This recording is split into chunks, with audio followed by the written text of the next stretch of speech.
No programa de hoje você vai ver a luta contra a violência e o machismo nas escolas.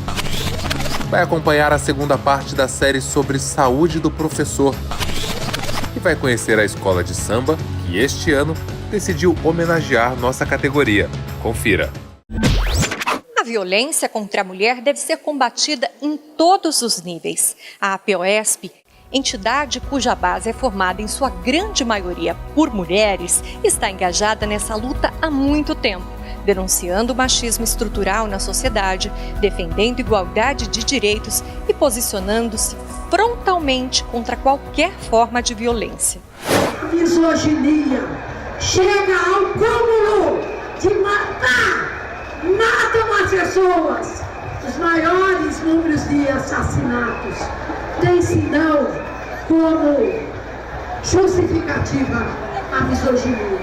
A discussão sobre machismo também se desenvolve nas escolas e nas comunidades. O Educação na TV foi até Interlagos, zona sul da cidade de São Paulo, conversar com a professora Fernanda Carlone para saber como ela discute essa questão. Então, surgiu sempre do diálogo com alunas e com alunos, né, na sala de aula, e com acontecimentos que eu via que alguns comportamentos eram pautados de pensamentos machistas, né?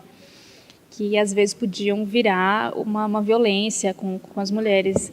Então, sempre dialogando com a sala de aula, eu via essa necessidade de fazer projetos, né? E eu e outros professores, a gente sempre trabalhou a questão do machismo, a questão do assédio, que também é um tipo de violência. Acho que tudo começa com o machismo, com esse sexismo de achar que é porque é homem é diferente, a mulher tem que ter um comportamento diferente. Então, eu trabalho lá no comecinho, a gente sempre tem, eu formo grupos, a gente faz debates para desconstruir esse pensamento de que a mulher é frágil, né? E de que o homem tem o poder por ele ser homem. Eu acho que tudo começa nisso, porque o homem, quando ele agride a mulher, seja verbalmente ou fisicamente, ele faz porque ele sabe que ele é homem, porque ele sabe que ele tem mais força, porque ele sabe que ele, né, teoricamente, ele está num lugar de privilégio, de poder. Então, acho que essas coisas têm que ser desconstruídas com o diálogo, entendeu? O educador tem um papel essencial na superação de comportamentos preconceituosos disseminados na sociedade. E ao meu lado está o Dr. Júlio Pérez, que é psicólogo clínico e doutor em neurociências e comportamento. Doutor, realmente a criança ela acaba reproduzindo o comportamento do adulto? Sim, porque todos nós temos neurônios espelho.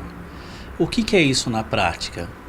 Nós copiamos padrões de comportamentos que nós temos no nosso entorno, né? Então, muito importante que os educadores, de maneira geral, possam considerar exemplos saudáveis, porque igualmente os neurônios espelho, as referências saudáveis, fortalecerão nessas crianças. Fundamental também envolver um número maior de pessoas da comunidade no processo pedagógico, no desenvolvimento educacional dessas crianças, para que haja uma massa crítica, um número grande de pessoas que conversem no mesmo idioma saudável, de maneira que a criança, o jovem, possam absorver e cada vez mais esses modelos agradáveis, confortáveis, saudáveis, que, claro, refletem naturalmente na propagação do bem-estar para todos. No programa anterior, na primeira parte da nossa série, nós mostramos a história do professor Rodney, que há mais de 17 anos está afastado das salas de aula por conta de problemas como depressão e estresse. Hoje, você vai conferir como ele conseguiu superar tudo isso.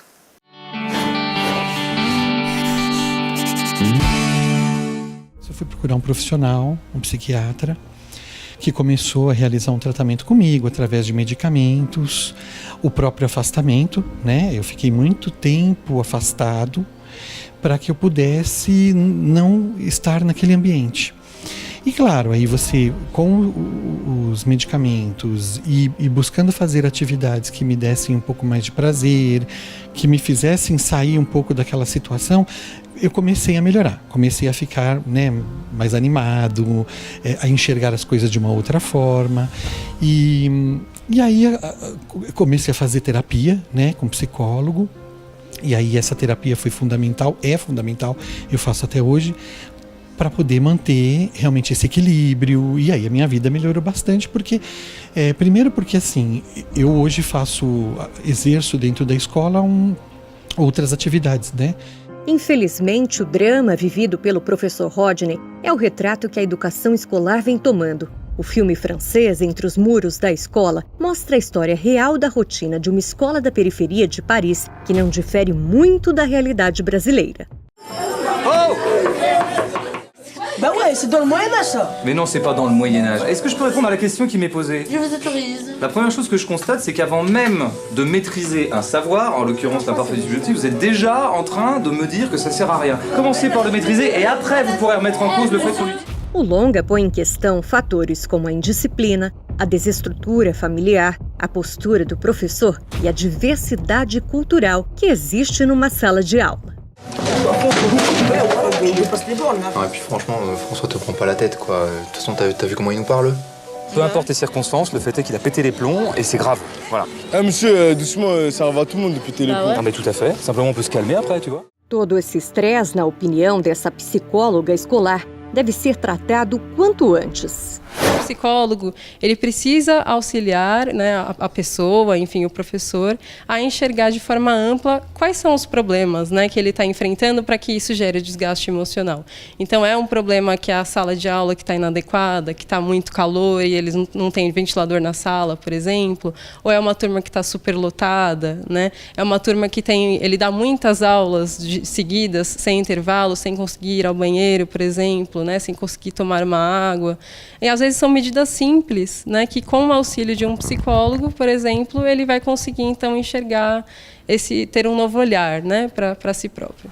No próximo programa, nós vamos falar sobre os problemas vocais dos professores e também vamos comentar sobre os direitos legais da categoria quando o assunto é afastamento.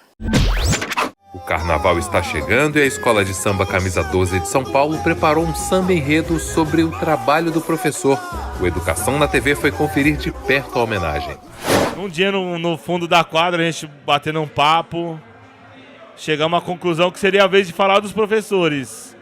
E acabou que na oportunidade pegou o manifesto dos professores, o enredo, os professores abraçaram, acabou que criou uma amizade, uma parceria de uma eternidade aí.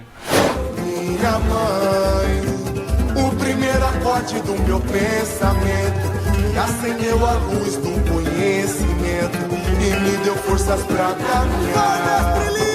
E na minha escola de samba, onde os mestres são bambas, aprendi a rir e a chorar. E a gente tá aqui para mostrar um pouco do que a gente tá preparando para apresentar no nosso desfile no dia 4 de março, nesse tema em homenagem aos professores. E tem algumas fantasias que a gente espera que sejam uma surpresa ou até tragam um pouco de humor para o desfile, né? Como a fantasia, por exemplo, essa que é uma referência ao bordão do professor Raimundo, né?